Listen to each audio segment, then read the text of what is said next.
तुम्ही पाहत आहात MCN न्यूज मराठी। तेंदूपत्ता संकलनासाठी गेलेल्या महिलेचा वाघाच्या हल्ल्यात मृत्यू।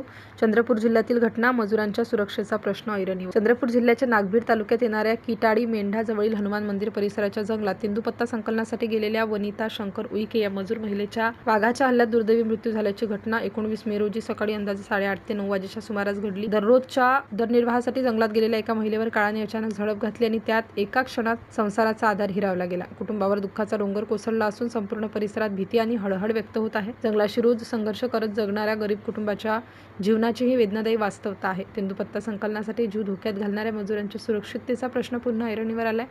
मानसिक, शारीरिक आणि भावनिक वेदना देणारी ही घटना प्रत्येकाच्या मनाला चटका लावणारी ठरत आहे। सकाळी तेंदू संकलन करण्यासाठी वनिता उईके गेली। तिच्यासोबत 4 ते 5 महिला होत्या, परंतु काही वेळाने वनिता दिसली नाही। महिलांनी गावात फोन केला। गावातील काही लोक गेले असता पत्तेदार वाघ वनिताला खाताना दिसला। याबाबत स्थानिक मजुरांनी तात्काळ ही माहिती वनविभाग, पोलीस स्टेशन आणि वनविकास महामंडळ यांना दिली। नागभीड पोलीस स्टेशनचे पोलीस निरीक्षक कोकाटे, वनविकास महामंडळचे SD वाढिवा हे उपस्थित होते। पंचनामा करून शवविच्छेदनासाठी नागभीड येथे रुग्णालय येथे पाठवण्यात आलं असून या घटनेमुळे परिसरातील नागरिकांमध्ये प्रचंड भीतीचे सावट पसरले आहे। MCN न्यूज मराठीकरिता मनोज शिसघरे, चंद्रपूर।